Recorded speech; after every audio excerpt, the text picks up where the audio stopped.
Well, welcome to this third edition of Wild Goose Adventures as we make our way through Australia across to Alice Springs and then Uluru.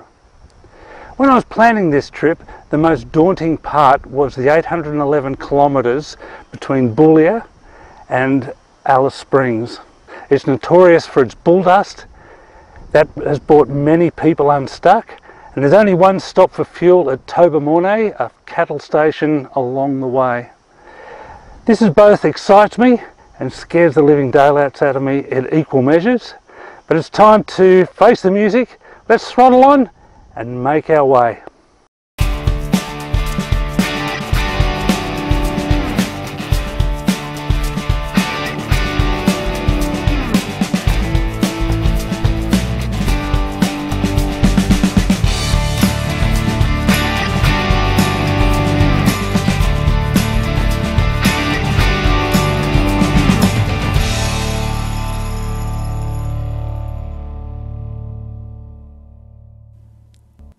Stock routes across Australia are colloquially known as the long paddock. They have wider verges and allow cattle to pass through and eat the grass either side of the road. Some of the leading stock routes include the Birdsville Track, the Canning Stock Route, which crosses the Great Sandy Desert. But perhaps the most notorious is the Strzelecki Track, which runs from South Australia north up to Queensland. It gained notoriety by Captain Starlight in 1870, where he drove 1,000 head of stolen cattle from Queensland down into South Australia, where he sold them. Although he was caught eventually, the judge was so impressed by the audacious feat of blazing the route, he found Captain Starlight not guilty, and in doing so claimed him as the greatest drover in Australian history.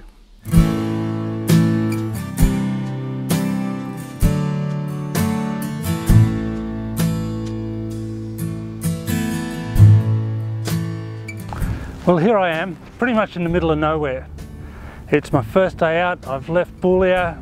Alice Springs is this way, but I've got about 800 kilometres of this road. Apparently it gets a bit worse as time goes on, but this is what I've come for. I just started setting up to film this, and someone came the other way, Ruth and John, and they pulled over and we've just had a cup of tea. It was really nice to hear about their journey. I just had to stop and show you this is what it looks like out in the middle of nowhere. There's not much here, but alone and alive is probably how I would describe it.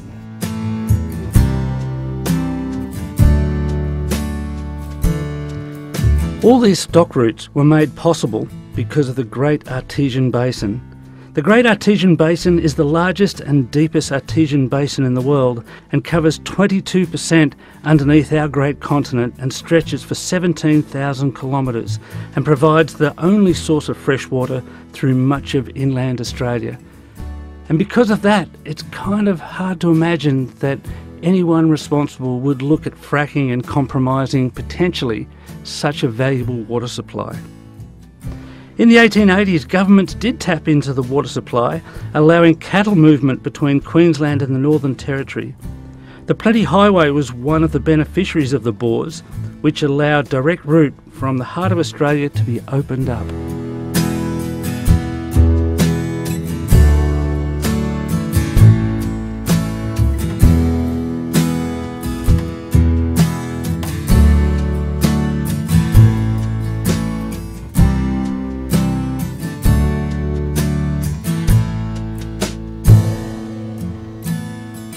My little two-man tent here fits perfectly on the back of the bike when I'm riding and is more than comfortable when I sleep at night.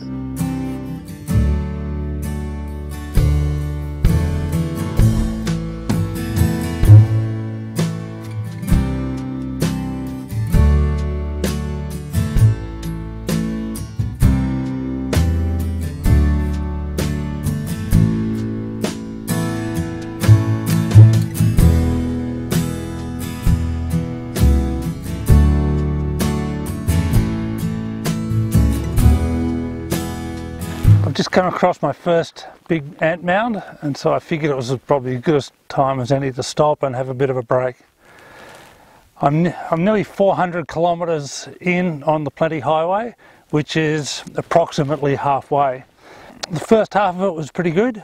but I stopped last night after I had a bit of an incident with the bull dust, my first one. When you're riding on gravel, the bike bounces around underneath you, same on dirt, and you could sort of get used to that, or maybe I've just done a bit of riding on that. The trouble when you get to sand and bull dust is that the wheels want to dig in, and the front wheel in particular wants to dive down into that sand, and then it wants to stop and throw you over the side. It's a pretty nasty way to fall, and something that we're trying to avoid like nothing else. They say the way to avoid it is to just keep your pace up and just to go nice and steady through it. After 270 odd Ks yesterday, it was starting to get late and I was wanting to stop and have my first night out doing some wild camping. And I was doing about 80 Ks when I hit it, and the bike just took off, and at 80 Ks it took everything I had just to be able to keep steady and just to keep going at the same pace to get through. It was pretty hairy, but I made it, but my nerves were pretty shot by that. Not long after, I just found a spot and pulled over and camped. And what an amazing night camping. There was not a cloud in the sky. It's coming up to a full moon at night, so it was actually quite bright. It was windy, so this sand here, this soil, I couldn't drive a peg into it to save my life, so I ended up parking the bike to windward and tying the tent to the motorbike so it didn't blow away. The breeze died down and I was able to light a fire.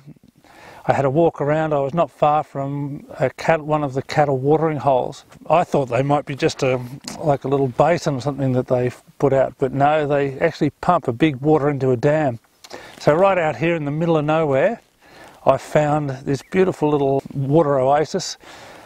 I've only been out here for 2 days. There's been no one around, and when I get to Jervois station, I'm actually kind of looking forward to maybe having a bite to eat. The other thing about this red dirt, in my experience, people talk about Alice Springs and they talk about Uluru and how the rock changes colour.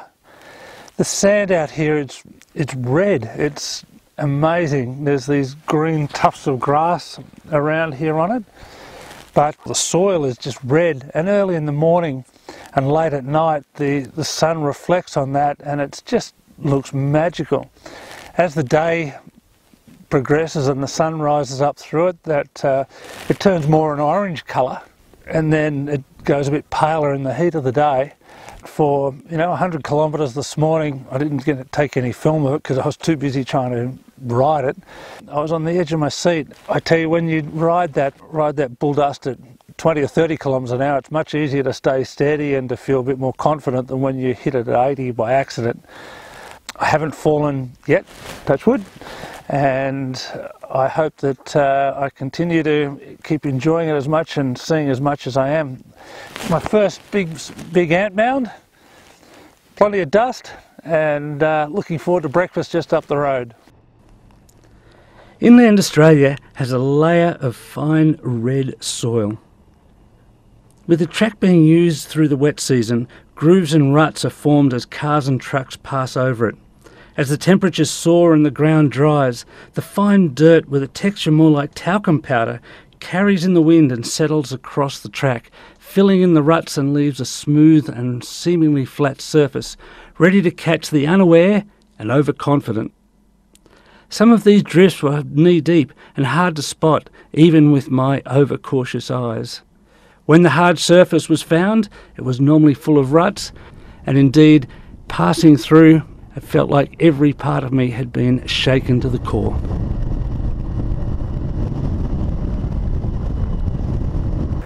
Well, here I am at Tobermory, a huge cattle station, and this was at one stage the only spot you could get fuel between Boulia and Alice Springs. Apparently they run about 125,000 cattle here, and it's a massive, massive area. Anyway, I've had fuel, I've had myself a boiling hot pie, and I'm ready to go.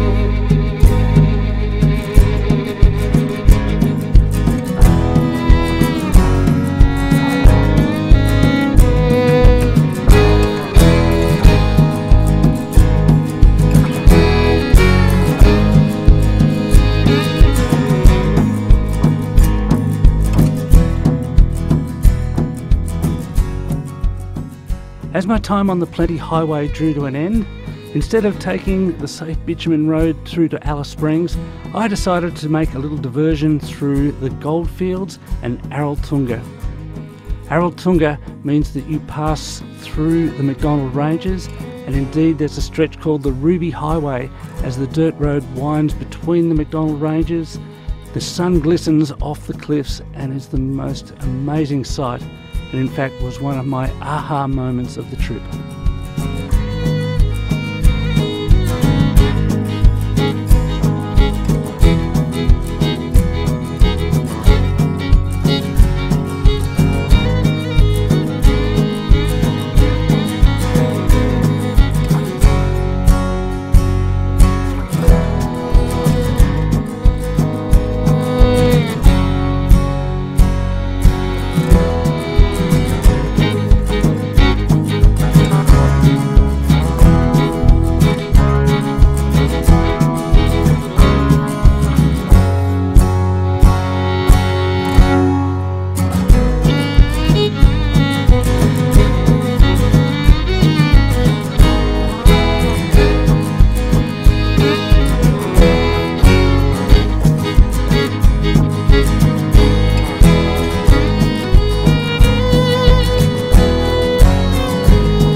Yesterday was one of the toughest rides of my life.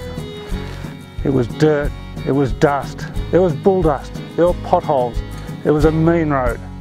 But it's exactly why I came, exactly what I wanted to experience, to see if I could actually do it and if I could ride such a trail.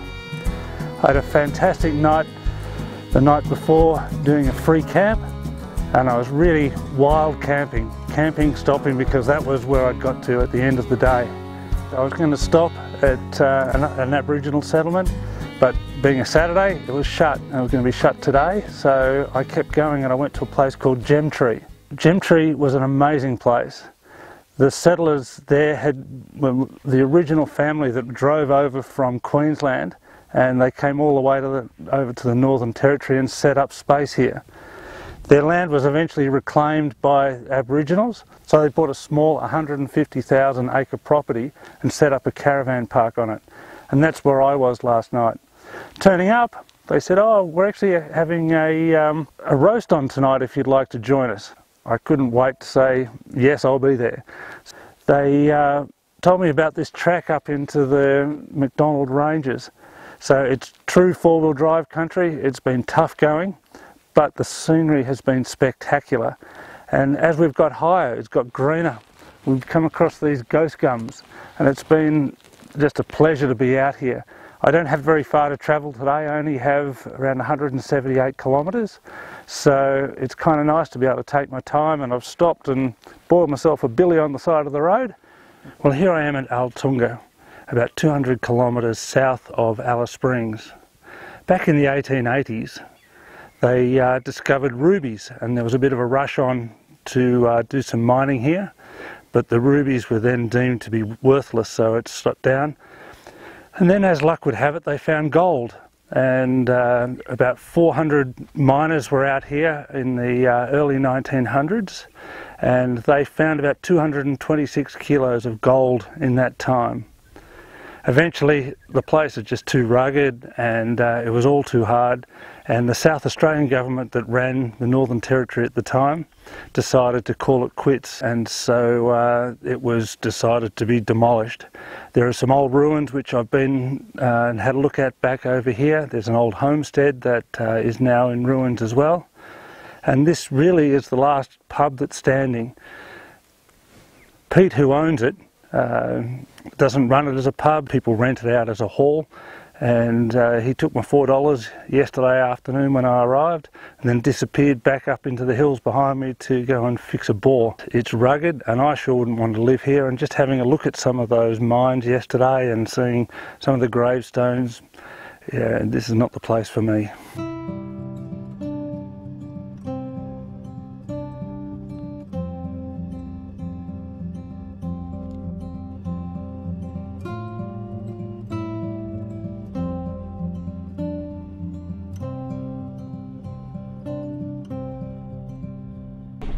It wasn't long after I left Araltunga and the beautiful Ruby Highway that I found bitumen, and then slowly the signs of civilization returned and I found myself in Alice Springs, ready for a hot shower, a nice comfortable bed and a balloon ride tomorrow morning.